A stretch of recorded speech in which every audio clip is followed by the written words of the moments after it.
Welcome to 10 minutes Python series for beginners. So আজকে আমরা দেখব creating variables and assigning values. তো আমরা ভেরিয়েবল কীভাবে তৈরি করতে পারি এবং সেই সব ভেরিয়েবলে আমরা কীভাবে ভ্যালু স্টোর করতে পারি এবং এর সাথে আমরা দেখব কিওয়ার্ড কী এবং স্টেটমেন্টস কী। তো চলুন শুরু করা যাক। সো আমি হয়তো গত দিন বলেছিলাম যে প্রিন্ট ফাংশনের কাজ কী বা প্রিন্ট ফাংশন কী। আমি আবার আজকে একটু বলে নিচ্ছি যে প্রিন্ট ফাংশন হচ্ছে এমন একটা ফাংশন যেটা আপনি যদি কোনো মেসেজ বা কোনো আউটপুট আপনার স্ক্রিনে প্রিন্ট করতে চান বা শো করতে চান সেটা সে প্রিন্ট করে দেবে। এটা যে কোনো প্রোগ্রামিং ল্যাঙ্গুয়েজের ক্ষেত্রেই থাকে, আপনাকে কোনো কিছু অবশ্যই আউটপুট স্ক্রিনে শো করাতে হবে। এটা হচ্ছে প্রিন্ট ফাংশন। এবং এই মেসেজটা কীরকম হতে পারে, স্ট্রিং হতে পারে, যেমন আপনার মেসেজে বিভিন্ন রকমের ওয়ার্ড থাকতে পারে অথবা কোনো অবজেক্ট হতে পারে, এবং যখন কোনো অবজেক্ট থাকবে সেই অবজেক্টটা অবশ্যই আপনাকে স্ট্রিংয়ে কনভার্ট করে নিতে হবে স্ক্রিনে শো করার জন্য। অ্যান্ড দেন আমরা তাহলে আজকের ক্লাসে চলে যাই যে ভেরিয়েবল। সো প্রথমে আমি বলে নিই যে ভেরিয়েবল কী। So a variable is any property, characteristic, number or quantity that can take on different values. অর্থাৎ ভেরিয়েবল হচ্ছে যে কোনো প্রপার্টি অথবা যে কোনো বৈশিষ্ট্য, নাম্বার, কোয়ান্টিটি অর্থাৎ পরিমাণ, যে কোনো কিছু হতে পারে যেটা কী করতে পারে, বিভিন্ন ভ্যালু সে ধারণ করতে পারে নিজের মধ্যে। It is an attribute to which different values can be assigned. অর্থাৎ এটি অ্যাট্রিবিউট মানে এটা আপনার ওই ভ্যালু সম্পর্কে একটু বিস্তারিত তথ্য দেয়। অর্থাৎ যেমন মনে করুন যে আমরা যদি বলি যে আমাদের দেশের নাম কি, বাংলাদেশ, তাই না? সো আমি যদি একটা ভেরিয়েবল নেই যে কান্ট্রি, সেই কান্ট্রির ভ্যালু আমি কী রাখবো, বাংলাদেশ। সো অ্যাট্রিবিউট হচ্ছে কান্ট্রির অ্যাট্রিবিউট হচ্ছে বাংলাদেশ, ঠিক আছে? এটা হচ্ছে ভ্যালু। অ্যান্ড আমার ভেরিয়েবল কী হয়, ভেরিয়েবল এটা ভেরি করতে পারে over time or in different situation, অর্থাৎ বিভিন্ন পরিস্থিতিতে অথবা বিভিন্ন সময়ে আমার ভেরিয়েবল কী হয়, পরিবর্তন হতে পারে। তারপর চলুন আমরা দেখে নিই যে আমরা পাইথনে কীভাবে ভেরিয়েবল ক্রিয়েট করবো বা তৈরি করব। সো আপনাকে ভেরিয়েবল তৈরি করার জন্য প্রথমে ভেরিয়েবলের নাম স্পেসিফাই করতে হবে, অর্থাৎ ভেরিয়েবল নেম। তো আপনি যে ভেরিয়েবল তৈরি করবেন তার জন্য আপনাকে অবশ্যই একটা নাম দিতে হবে, তো আপনি পরবর্তীতে বুঝতে পারবেন না যে এই ভেরিয়েবলের কোন কাজ, মানে আপনি কোন জিনিসটার জন্য আপনি এই ভেরিয়েবল লিখেছেন অথবা কোন জিনিসটার জন্য ওই ভেরিয়েবল লিখেছেন। যেমন আমরা যদি 8-10টা ভেরিয়েবল যদি আমাদের প্রয়োজন হয় কোনো কাজের জন্য, তাহলে অবশ্যই আপনাকে এমনভাবে নাম সিলেক্ট করতে হবে যেন আপনি দেখলে বুঝতে পারেন যে কোন ভেরিয়েবলটা কোন কাজের জন্য, ঠিক আছে? তো আপনি প্রথমে ভেরিয়েবলের নাম দেবেন and then equals to value, অর্থাৎ লেফট সাইডে আমার থাকবে ভেরিয়েবলের নাম অ্যান্ড ইকুয়ালস চিহ্ন দেওয়ার পর আমি রাইট সাইডে আমার ভ্যালু বসাবো, ঠিক আছে? এবং ভেরিয়েবল নেমিংয়ের জন্য আমাদের কয়েকটি রুলস আছে। যেমন 1 নম্বর হচ্ছে variable names must start with a letter or an underscore. অর্থাৎ আপনি যখন ভেরিয়েবলের নাম সিলেক্ট করবেন তাহলে আপনাকে অবশ্যই যে কোনো লেটার দিয়ে ভেরিয়েবল নাম স্টার্ট করতে হবে, অথবা একটা আন্ডারস্কোর ইউজ করতে পারেন, like this one is underscore. And নাম মনে করে আমি নেম দিলাম, তাহলে নেম এটা আমার ভেরিয়েবল হতে পারে, অথবা আমি ডিরেক্ট যদি নেম লিখি তাহলে আমার ভেরিয়েবল নাম আমি লিখতে পারবো। এটা হচ্ছে 1 নম্বর রুলস। 2 নম্বর, the remainder of your variable name may consist of letters, numbers and underscore. আর আপনি যখন প্রথমে একবার ভেরিয়েবলের জন্য প্রথমে আপনি লেটার অথবা আন্ডারস্কোর সিলেক্ট করবেন, এরপরে আপনি যে কোনো লেটার ইউজ করতে পারেন, নাম্বার ইউজ করতে পারেন, আন্ডারস্কোর ইউজ করতে পারেন। আপনি প্রথমে এটা ভেরিয়েবলের নাম দিতে পারবেন না, কিন্তু এটা ভেরিয়েবলের নাম হতে পারে। অর্থাৎ আপনি নাম্বার প্রথমে ইউজ করতে পারবেন না, তবে নাম্বার পরবর্তীতে অবশ্যই ইউজ করতে পারবেন। 3 নম্বর রুলস হচ্ছে নেমস আর কেস সেন্সিটিভ। কেস সেন্সিটিভের মানে হচ্ছে যে আমি যদি একবার ভেরিয়েবলের নাম যদি আমি একবার নেম রাখি, তাহলে পরবর্তীতে নেক্সটে যখন আমি এটা আমার কল করব এই ভেরিয়েবলটাকে, তখন আমি যদি এই নেমের জায়গায় বড় হাতের নেম বসাই তাহলে কিন্তু আমার ফাংশন বা ভেরিয়েবল সে রিড করতে পারবে না পাইথন প্রোগ্রাম। সো আমার প্রোগ্রাম কাজ করবে না। এটা হচ্ছে কেস সেন্সিটিভ, যে আপনি যে ভেরিয়েবল নাম যেটা দিবেন আপনাকে প্রিন্ট করার জন্য অবশ্যই তাকেই সিলেক্ট করতে হবে। আপনি যদি বড় হাতের ছোটো হাতের মিক্স করেন তাহলে সমস্যা হবে। এটা হচ্ছে 3টা। দেন আমরা আসি কিওয়ার্ডস অ্যান্ড স্টেটমেন্টসে। কিওয়ার্ডস হচ্ছে আপনার পাইথনে কিছু রিজার্ভ স্পেশাল ওয়ার্ড রয়েছে যেগুলো আপনি নর্মালি ভেরিয়েবল নামের জন্য সিলেক্ট করতে পারবেন না। অর্থাৎ এইসব ওয়ার্ডগুলো পাইথনের যে ডকুমেন্টেশন বা পাইথন যে প্রোগ্রাম যখন তৈরি করা হয়েছে তখন সেগুলো পাইথনের জন্য নির্দিষ্ট করে দেওয়া হয়েছে বিভিন্ন কাজের জন্য। সো ওই ওয়ার্ডগুলো শুধু ওই নির্দিষ্ট কাজের জন্যই ব্যবহার করতে পারবেন, আপনি কোনো ভেরিয়েবল নাম ডিক্লেয়ার করতে পারবেন না ওই সব ওয়ার্ড ব্যবহার করে। সো ওইগুলো আমরা দেখব। And they define the rules and structure of Python programs, which means you cannot use them as names for your variables, functions, classes or any other identifiers. অর্থাৎ আপনি এইসব কিওয়ার্ডগুলো ভেরিয়েবল অথবা ফাংশন অথবা ক্লাস অথবা যে কোনো আইডেন্টিফায়ারের ক্ষেত্রে আপনি এই কিওয়ার্ডগুলো ব্যবহার করতে পারবেন না, এগুলো হচ্ছে রিজার্ভড ওয়ার্ড। তারপর হচ্ছে স্টেটমেন্ট। স্টেটমেন্ট কি? স্টেটমেন্ট হচ্ছে ইনস্ট্রাকশন, অর্থাৎ আপনার পাইথন যে কাজ করবে, আপনি ওকে প্রিন্ট করতে বললেন, এটা একটা ইনস্ট্রাকশন। আপনি ওকে বললেন যে আমি এখন লুপ চালাবো, সো আমি লুপ ইউজ করব, লাইক ফর, ইফ এলস, এটা হচ্ছে একটা ইনস্ট্রাকশন। দেন মনে করেন যে আমি আমার কাজের জন্য আমার কয়েকটা লাইব্রেরি দরকার, যেমন আমার নামপাই অথবা পান্ডাস লাইব্রেরি দরকার। আমার কি করতে হবে? এই লাইব্রেরিকে প্রথমে ইম্পোর্ট করে নিতে হবে। সো ইম্পোর্ট করার জন্য আমার ইম্পোর্ট ফাংশন। সো এইগুলো হচ্ছে এক একটা স্টেটমেন্ট। অর্থাৎ আপনি যখন পাইথনকে কোনো কিছু ইনস্ট্রাকশন দিবেন যে আমার এটা করো বা ওইটা করো, ওই যে টাইপগুলো রয়েছে ইনস্ট্রাকশন দেওয়ার জন্য ওইগুলোকে স্টেটমেন্ট বলা হয়। সো আমরা অনেক কিছু স্টেটমেন্ট দেখব। অর্থাৎ আপনি যদি যে কোনো ফর লুপের ক্ষেত্রে, আপনি লুপের ক্ষেত্রে for, if else, then while, তারপর ইম্পোর্ট, অ্যাসাইনিং ভেরিয়েবল, এরকম আরও অনেক কিছু। অর্থাৎ আপনি যখনই কোনো ইনস্ট্রাকশন দিবেন পাইথনকে যে তুমি এটা করো বা এটা করো, সেটাই হচ্ছে আমাদের স্টেটমেন্ট। যেমন প্রিন্ট, এটা একটা স্টেটমেন্ট, কারণ আমাকে কী বলতেছি যে তুমি এটা প্রিন্ট করে দাও। সো এগুলো হচ্ছে স্টেটমেন্ট। সো আমরা হচ্ছে প্রতিটি ক্লাসের শুরুতেই আমরা প্রথমে একটু দেখে নিব থিওরি, যে আসলে কি কোনটা কেমন।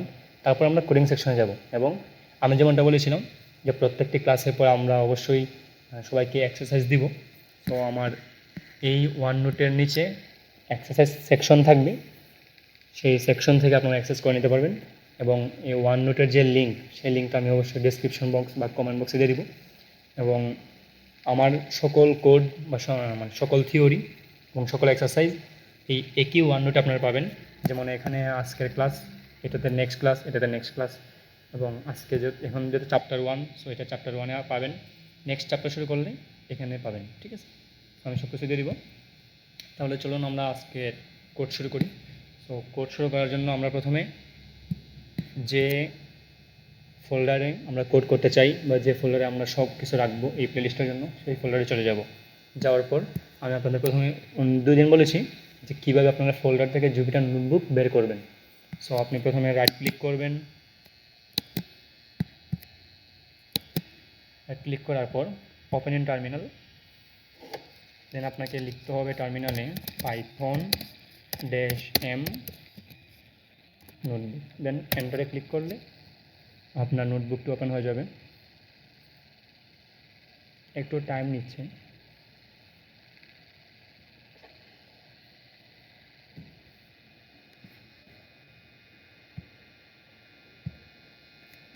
সো আমাদের নোটবুকটি ওপেন হয়ে গেছে, এবং এই ফোল্ডারে আমরা এর আগে 2টি পাইথনের কোড করেছিলাম। সো 2টি এখানে চলে আসছে, একটি ফার্স্ট প্রোগ্রাম আছে আর টাইটেল দেওয়া। সো আমরা চাইলে যে কোনো একটাতে এডিট করে বসাতে পারি অথবা নতুন কিছু করতে পারি। সো যদি আমরা এইটাতে করতে চাই তো ডাবল ক্লিক করব। আবার যদি নতুন করে আবার একটা ফাইল ওপেন করতে চাই তাহলে এখানে নিউতে ক্লিক করার পর পাইথন 3-তে ক্লিক করব। তাহলে আমাদের নতুন একটি পাইথন ফাইল ওপেন হয়ে যাবে। আমরা আজকে এখানে কোড করব। সো আমরা প্রথমে কি দেখেছিলাম যে আমরা ভেরিয়েবল নেম ডিক্লেয়ার করব কীভাবে। সো ধরুন আমি একটা ভেরিয়েবল আমি 2 প্রিন্ট করব, ঠিক আছে? সো আমি 2কে কিসের ভিতর রাখবো? ধরে নিলাম যে আমাদের ভেরিয়েবল নাম হচ্ছে এ, আমি এর ভিতর 2কে রাখতে চাই, 2কে রাখলাম। দেন আমি এটাকে প্রিন্ট করব। প্রিন্ট কীভাবে করব? আমি প্রথমে প্রিন্ট ফাংশন লিখব, ফার্স্ট ব্র্যাকেট, দেন আমি আমার ভেরিয়েবল নাম কী ছিল? এ। আমি এ লিখব, দেন ফার্স্ট ব্র্যাকেট ক্লোজ করব। সো আমি এখন রান করব কীভাবে? Shift enter. তাহলে দেখুন আমি এ হচ্ছে আমার ভেরিয়েবল নেম, এবং এর ভিতরে আমি কী রেখেছি? আমি 2 রেখেছি, ঠিক আছে? এবং যখন আমি প্রিন্ট এ করব, অর্থাৎ আমি একে প্রিন্ট করব, তখন আমার এর ভিতর যে স্টোরড ভ্যালুটি আছে, কী ভ্যালু আছে? 2। সেই কারণে আমাদের 2 প্রিন্ট হয়েছে। আমি যদি 2কে এর ভিতর না রেখে সি এর ভিতর রাখতাম, কোনো সমস্যা ছিল? কোনো সমস্যা ছিল না। আমি এখানে এখন 2কে সি এর ভিতর রাখবো, দেন আমি প্রিন্ট করব সি। দেখুন আমাদের কিন্তু 2 আসছে, অর্থাৎ আপনি যে ভেরিয়েবলের ভেতর ভ্যালু রাখবেন সেই ভেরিয়েবলকে যদি প্রিন্ট করেন তাহলে সেই ভ্যালুটি চলে আসবে, ঠিক আছে? এটা হচ্ছে আমাদের গেল। সো আমরা কী কী ভেরিয়েবল রাখতে পারি, ভেরিয়েবলের ভেতর আমরা কী কী ভ্যালুস রাখতে পারি, like integer, floating point, string, Boolean, অনেক কিছু রাখতে পারি। সো তাহলে আমরা একটা একটা করে দেখি। আমরা প্রথমে রাখবো অ্যান্ড একটা জিনিস আমি একটু বলে নিই, যে আমরা যদি কোনো কিছু কমান্ড করতে চাই তাহলে শিফট হ্যাশে ক্লিক করলে আমাদের হ্যাশ চলে আসবে। হ্যাশের ভিতর আপনারা যদি যে কোনো কিছু লিখেন সেটা কিন্তু আপনার প্রিন্ট হবে না, ঠিক আছে? আপনি হ্যাশ হচ্ছে এটা কমেন্ট করা, মানে আপনি যে কোডটা করতেছেন সেই কোড সম্পর্কে যদি আপনার কোনো বিস্তারিত কোনো কিছু লিখতে প্রয়োজন হয়, যে আপনি যদি নেক্সট যদি দেখতে চান যে আমি এই কাজটা কেন করলাম, হ্যাঁ, তো অবশ্য যদি অনেক বড় কোড লিখেন তো আবার আপনার অবশ্যই জানতে মানে যদি সমস্যা হয় যে এই কোডটা আমি কেন করলাম, এই কোডটা কেন করলাম, সেই কারণে কমেন্ট করা ইজি। যে আপনি যদি একটা জিনিস লিখে রাখেন যে আমি এটা করব ইন্টিজারের জন্য, আপনি যখন নেক্সটে দেখবেন আপনি বুঝতে পারবেন যে এই কাজটা আমি কেন করেছিলাম বা কিসের জন্য। তো আমি প্রথমে ইন্টিজার প্রিন্ট করব, এর প্রথমটাই এ ইকুয়ালস টু, আমি এখন 100 ধরবো, ঠিক আছে? আমি এখন প্রিন্ট করব এ। তো আমার এ চলে আসছে কত, 100। নাও আমি প্রিন্ট করব আরেকটা ইন্টিজার একটু বড়। সো আমি এখন এ ইকুয়ালস টু ধরবো, মনে করুন 10,05,000, অনেক বড় একটা সংখ্যা। তো আমি এটাকে প্রিন্ট করার জন্য আমি কী করবো, শিফট এন্টার দিলে দেখুন আমার কিন্তু সংখ্যাটা প্রিন্ট হয়ে গেছে, এবং এটা কি একটা ইন্টিজার। নাও আমি প্রিন্ট করবো ফ্লোটিং পয়েন্ট। ফ্লোটিং পয়েন্ট বলতে কী বোঝায়, যে আপনার এই যে ইন্টিজার ভ্যালু, এই ভ্যালুয়ের পরে আমার যদি কোনো দশমিক সংখ্যা থাকে সেটা হচ্ছে আমার ফ্লোটিং পয়েন্ট। সো আমি এখন করব ফ্লোটিং। সো ধরে নেই আমরা পাইয়ের মান প্রিন্ট করব। সো আমি ভেরিয়েবল নাম ধরলাম কি, পাই, অ্যান্ড পাইয়ের ভ্যালু আমরা কত দিব, 3.1416। আমি যখন এটাকে প্রিন্ট করব আমাকে কি প্রিন্ট কী দিতে হবে, প্রিন্টের পরে যেটা আমার ভেরিয়েবল নাম পাই, সো আমাকে পাই ইউজ করতে হবে। শিফট এন্টার দিলে আমার কিন্তু 3.1416 প্রিন্ট হয়ে গেছে। তার মানে আমরা এটা হচ্ছে ফ্লোটিং পয়েন্ট, যেটা আমাদের এরপরে দশমিক রয়েছে, ঠিক আছে?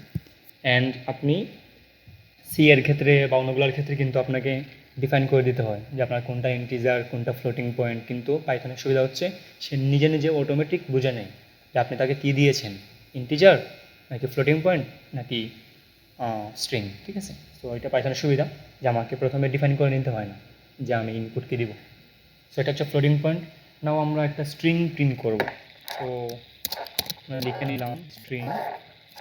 ধরুন আমি সেম ভেরিয়েবল নাম দিলাম এ, অথবা আপনি অন্য কিছু নাম দিতে পারেন, ভেরিয়েবল নাম দিলাম name, okay, and equals to আমরা কি লিখতে পারি নেমের ভিতর, মনে করুন যে আমি একজন লিখলাম যে রয়, ঠিক আছে? তো আমি এখানে ডাবল কোটেশন করে দিয়েছি। আপনাকে বলেছিলাম যে স্ট্রিংয়ের ক্ষেত্রে আপনি ডাবল কোটেশন অথবা সিঙ্গেল কোটেশন আপনাকে দিতে হবে, কিন্তু সেটা নাম্বারের ক্ষেত্রে দিতে হয় না। নাও আমি প্রিন্ট করব যে রয় আসে কিনা। তো রয় প্রিন্ট করলে আমার কী করতে হবে, এখানে আমি যদি নেম দিই তাহলে বলুন তো এটা প্রিন্ট হবে কিনা। আমি কিন্তু একটু আগে বলেছিলাম যে পাইথন ভেরিয়েবল নামের জন্য কয়েকটি রুলস রয়েছে, তার ভিতরে একটা ছিল কেস সেন্সিটিভ। তো এটা যদি আমি শিফট এন্টার দিই এটা কিন্তু রান হয় নাই, কারণ কি বলছে, নেম ইজ নট ডিফাইন, অর্থাৎ নেম নামে এখানে কোনো ভেরিয়েবলের নাম আমি ডিক্লেয়ার করিনি, ঠিক আছে? তো এখানে কী ছিল, বড় হাতের এন ছিল, ক্যাপিটাল লেটার এন, কিন্তু আমি প্রিন্ট করার সময় ছোটো হাতের এন দিয়েছিলাম, নিশ্চয়ই এটা রান করিনি। তো আমি এখন যদি বড় হাতের এন দিয়ে আবার শিফট এন্টার দিই এখন কিন্তু রান করছে, ঠিক আছে? এই যে আমাদের স্ট্রিংটি প্রিন্ট হয়ে গেল। নাও আমরা যদি কোনো একটা বুলিয়ান প্রিন্ট করতে চাই, বুলিয়ান হচ্ছে যে আপনার বুলিয়ানের দুইটা আউটপুট থাকবে, হয় ট্রু হবে অথবা ফলস হবে। যারা এইচএসসিতে তথ্য যোগাযোগ করেছেন তারা অবশ্যই জানেন যে বুলিয়ান সংখ্যা কি, ট্রু অ্যান্ড ফলস। আপনার এক দ্বারা ট্রু বোঝায় এবং শূন্য দ্বারা ফলস বোঝায়। সো বুলিয়ানের হচ্ছে ট্রু অ্যান্ড ফলস। সো আমি যদি এখন ট্রু প্রিন্ট করতে চাই, ধরুন এ ইকুয়ালস টু আমি লিখব ট্রু, নাও আমি প্রিন্ট করব এ, দেখুন আউটপুটে কিন্তু আমার ট্রু চলে আসছে। সো অনেকে বলতে পারেন যে এখানে স্ট্রিং ছিল, আমি ডাবল কোটেশন দিয়েছিলাম, ট্রু কিন্তু একটা ওয়ার্ড, কিন্তু আমি এখানে ডাবল কোটেশন দিইনি। কারণ কি? কারণ হচ্ছে ট্রু এটা হচ্ছে পাইথন দ্বারা ডিফাইন্ড কিওয়ার্ড, অর্থাৎ ট্রু যখন আপনি ইউজ করবেন তখন সে অটোমেটিক বুঝে নেবে যেটা হচ্ছে বুলিয়ান। সেমভাবে আমি যদি ধরুন আমি ফলস প্রিন্ট করতে চাই, বি ইকুয়ালস ইনবো ফলস, নাও প্রিন্ট বি, দেখুন এখানে কিন্তু ফলস প্রিন্ট হয়ে গেছে, ঠিক আছে। অ্যান্ড আমি বলেছিলাম প্রথমেই যে আমরা ভেরিয়েবল কী করব, লেফট সাইডে রাখবো এবং ভ্যালু কোথায় রাখবো, রাইট সাইডে রাখবো। আমরা যদি এমন কিছু করি যে আমি 10 ইকুয়ালস টু এক্স, অর্থাৎ আমার ভেরিয়েবল নাম দিলাম 10 এবং ভেরিয়েবলের ভ্যালু দিলাম 10 আর নাম দিলাম এক্স। আমরা এখন কী প্রিন্ট করব, এক্সকে প্রিন্ট করব যেন সে তার যে ভ্যালু রয়েছে 10 সেটা দেখাতে পারে। তো আমি যদি এখানে এক্স প্রিন্ট করি, বলুন তো কী হবে, প্রিন্ট হবে কি না? দেখুন এখানে কিন্তু প্রিন্ট হয়নি, কারণ আমি প্রথমে বলেছিলাম যে আমাদের লেফট সাইড থেকে শুরু করতে হবে, অর্থাৎ লেফট সাইডে থাকবে ভেরিয়েবল নেম, রাইট সাইডে থাকবে ভ্যালু, ঠিক আছে।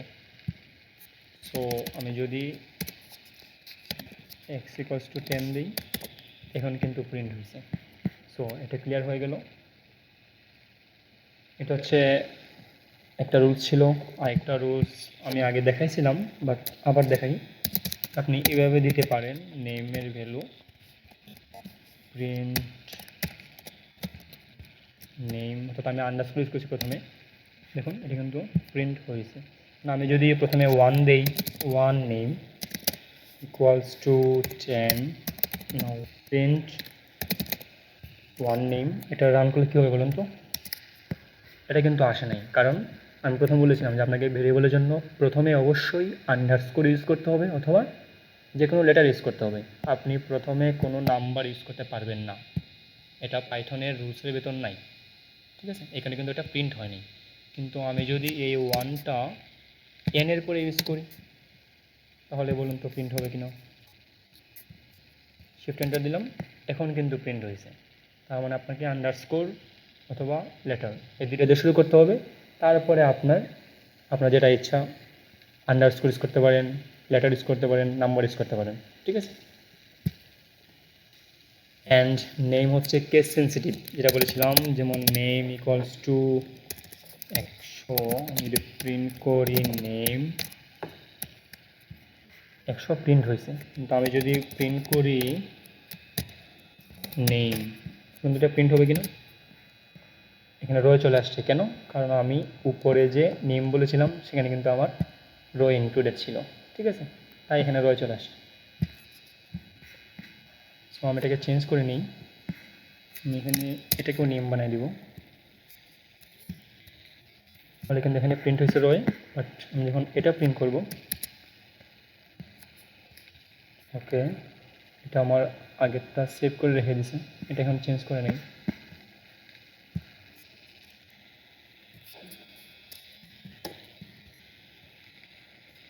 এটা আমার এখানে সেভ করে রেখে দিছে।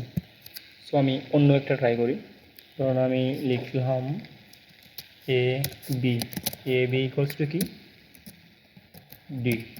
আমি এখন এটা প্রিন্ট করব, আমাকে কি লিখতে হবে? আমি ছোটো হাতের এ বি লিখলাম, ঠিক আছে, কেস সেন্সিটিভ বোঝার জন্য। আমি যদি ছোটো হাতের এ বি প্রিন্ট করতে চাই কী হবে? শিফট এন্টার প্রিন্ট করব, দেখুন এটা কিন্তু টার্ন হয় নাই। সো আমাকে অবশ্যই বড় হাতের এ ইউজ করতে হবে। এই কারণে আপনি যখন ভেরিয়েবল নেম ডিফাইন করবেন বা আপনি ভেরিয়েবল নেম একটা সিলেক্ট করবেন, সেটা অবশ্যই আপনাকে মনে রাখতে হবে যে আপনি কোন ভেরিয়েবল নেম দিয়েছেন। হতে পারে সেখানে আপনার কোনো লেটার ভুলবশত হতে পারে যে ক্যাপিটাল লেটার হয়ে গেছে, তো সেটা মাথায় রাখতে হবে, তাহলে কিন্তু পাইথন কাজ করবে না। সেটা দেখা গেল। নাও আমরা দেখব যে টাইপগুলো দেখতে পারি, যে আমরা যে কোডগুলো করলাম এই কোডগুলো আসলে কোন টাইপের। যেমন আমি যদি এটার টাইপ দেখতে চাই, অর্থাৎ এ ইকুয়ালস টু 2, এটা কোন টাইপ, ইন্টিজার, ফ্লট নাকি স্ট্রিং। আমি আমি এখানে একটি সেল ওপেন করে নেব। সেল করার জন্য আপনি এখানে প্লাস দিতে পারেন অথবা এখানেও প্লাস দিতে পারেন। এটা প্লাস দিলে আপনার ডুপ্লিকেট ওপেন হবে, আর এটা দিলে নতুন সেল ওপেন হবে। সো আমি এখানে a ইকুয়ালস টু 2 এটা প্রথমে প্রিন্ট করে নিব। সো আমি এখন দেখতে চাই এর টাইপ কী। তো টাইপ দেখার জন্য আপনাকে প্রথমে প্রিন্টে লিখতে হবে, দেন আপনাকে লিখতে হবে টাইপ, দেন আবার একটা ফার্স্ট ব্র্যাকেট, দেন আপনাকে এ দিতে হবে। এ মানে আপনি যে ভেরিয়েবল নামের টাইপ দেখতে চান বা যে ভেরিয়েবলের টাইপ দেখতে চান সেই ভেরিয়েবল আপনাকে বসাতে হবে। তো টাইপ দিয়ে ফার্স্ট ব্র্যাকেট একটা ক্লোজ করলাম। এই ফার্স্ট ব্র্যাকেট কিন্তু ছিল টাইপের ফার্স্ট ব্র্যাকেট। দেন আরেকটা ফার্স্ট ব্র্যাকেট দিতে হবে প্রিন্ট ক্লোজ করার জন্য। সো আমরা যখন আবার শিফট এন্টার ক্লিক করব, দেখুন এখানে কিন্তু ক্লাস দেখাচ্ছে, অর্থাৎ আপনার টাইপ কি ইন্টিজার। আমরা যদি এখন এখানে পাইয়ের টাইপ দেখতে চাই, সেমভাবে প্রিন্ট টাইপ পাই, শিফট এন্টার, এখানে কি দেখাচ্ছে ক্লাস ইকুয়ালস টু ফ্লট, তার মানে আমার এটা হচ্ছে একটা ফ্লটের ডাটা টাইপ। না আমরা রয়ে দেখব যে এটা টাইপ কি। সো প্রিন্ট টাইপ আমার ছিল নেম, ভেরিয়েবল নেম। সো আমি এটা শিফট এন্টার দিলাম। ও সরি, এই নেমটা হচ্ছে এই যে নেম আমি প্রিন্ট করেছিলাম, এই যে 100, এটা চলে আসছে, ঠিক আছে, এই 100টা। এবং পাইথনের জন্য সুবিধা হচ্ছে আপনি যখন ওকে একটা ভেরিয়েবল দিয়ে রান করাবেন, আপনি যত পরে আবার সেটা কল করেন না কেন সে সেটা ধরে রাখবে যতক্ষণ না আপনি ওই ভেরিয়েবলের ভ্যালু চেঞ্জ করছেন, ঠিক আছে। সো আমি এখানে আরেকটা দেখাই, যে কোনো অন্য একটা নাম দিয়ে দেখাই। আমি মনে করেন আমি এখানে আরেকটা নাম নিব। সো আমি ধরে নিই, এটা আমি ধরবো, কি ধরবো,